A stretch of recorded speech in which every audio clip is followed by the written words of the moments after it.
আপনার গতকালের মন্তব্যের পর থেকে একেবারে রাজনীতিতে সরগরম পড়ে গেছে, কিন্তু দলের লোক বলছে যে গুরুত্ব দিতে না, জয়প্রকাশ মজুমদারের মতো মানুষজন এরকম বক্তব্য রাখছেন। আমি জয়প্রকাশ মজুমদারের মতো লাত খাওয়া নেতার কোনো প্রশ্নের উত্তর দেব না। ওকে জিজ্ঞেস করুন, পদ্ম ফুলের প্রতীক নিয়ে করিমপুরে লড়তে গিয়েছিল, একজন লুঙ্গিওয়ালা ওকে পাছায় লাত মেরে ঝরে ফেলে দিয়েছিল। তার কি ও আজ পর্যন্ত এত বড় নেতা হয়েছে? সেই ব্যক্তির বিরুদ্ধে কোনো অ্যাকশন নিতে পেরেছে কিনা জিজ্ঞেস করুন। আমি হুমায়ুন কবির বলছি যে এত বড় নেতা হয়ে বসে আছে, ওকে যে করিমপুরে গণতান্ত্রিকভাবে ভোটে লড়তে গিয়েছিল, ওকে সবাই দেখেছে, মিডিয়ায় দেখেছে, পাছায় লাত মেরে জঙ্গলে ফেলে দিয়েছিল। ও এত বড় নেতা হয়ে গেছে, তার বিরুদ্ধে কী স্টেপ নিয়েছে সেটা আগে জনমানুষের সামনে আনতে বলুন, তারপর ওর প্রশ্নের। হঠাৎ নতুন দল করার সিদ্ধান্ত নিলেন কেন? কারণ এর আগে আপনি বেশ কয়েকবার বলেছিলেন নতুন দল। এখন এইসব প্রশ্নের উত্তর আমার সঙ্গে পাবেন না। 2026 সালের 1 জানুয়ারিতে আসবেন, এইসব প্রশ্নের উত্তর দেবো। দলের ওপরতলা থেকে কেউ যোগাযোগ করার চেষ্টা করেছিল? এসব নিয়ে আমার পার্সোনাল ম্যাটার, কনফিডেন্সিয়াল বিষয় নেই। আপনাকে ওপেন করব কেন? কে যোগাযোগ করছে না করছে, কার সঙ্গে কথা হচ্ছে না হচ্ছে, এটা তো ওপেন ফোরামে বলার বিষয় না। আমি আমার পলিটিক্সে মুর্শিদাবাদ জেলায় কতটা গুরুত্ব আমার আছে সেটা আমি জানি, আর মানুষও আমার সঙ্গে আছে, আমিও মানুষের সঙ্গে আছি। সেটা যখন প্রয়োজন হবে, যখন সময় আসবে, তখন এসবের জবাব আপনি পাবেন, উত্তর পাবেন। আজকে মুর্শিদাবাদ জেলার ইমাম মুয়াজ্জেমরা প্রতিবাদ জানিয়েছে, বলছে যে মুখ্যমন্ত্রী মমতা বন্দ্যোপাধ্যায় যা যা প্রতিশ্রুতি দিয়েছিল তা কিছু রাখছে না। সেটা ইমামরা বলবে। আমি ইমামদের সংগঠন নিয়ে কোনো কথা বলতে চাই না। ইমামদের নিজস্বতা নিয়ে ইমামরা সমাজের নামাজ পড়াক, এটাই তাদের কাজ, তাদের পলিটিক্স করার কাজ না।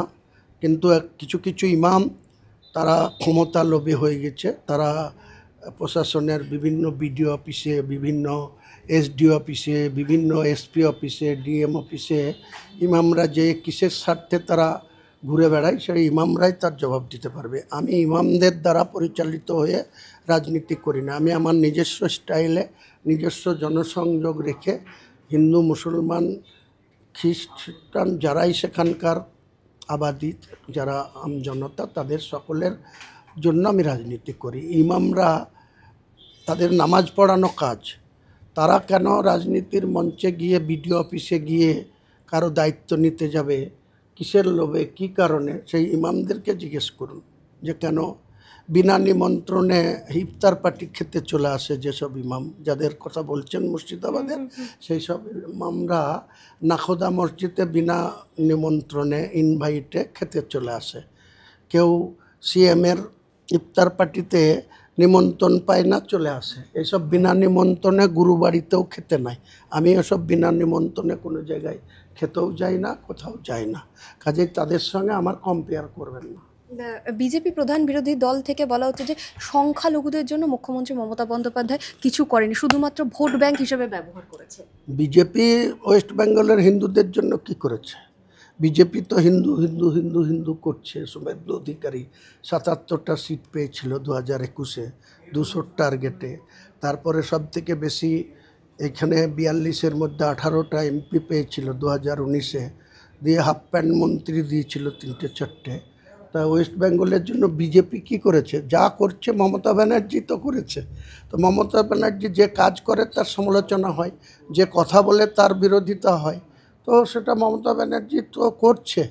তার রাজনৈতিক জীবনে শুধু মানুষের জন্যই করছে। তার যে ত্যাগ, তার যেভাবে তিনি জীবনযাপন করেন, যেভাবে তিনি তার যে পোশাক আশাক পরেন, একটা মুখ্যমন্ত্রী বিরল গোটা ভারতবর্ষে এইরকম বেশে বা এইরকম ত্যাগ স্বীকার করে মুখ্যমন্ত্রিত্ব খুব কমই পাওয়া যাবে। ইতিহাসে সৃষ্টি হয়ে গেছে মমতা ব্যানার্জি, যেতে তার চলাফেরা, তার আদব কায়দা, তার মানুষের জন্য কাজ করা, তার সমালোচনা যারা করছে তারা অচিরেই শেষ হয়ে যাবে।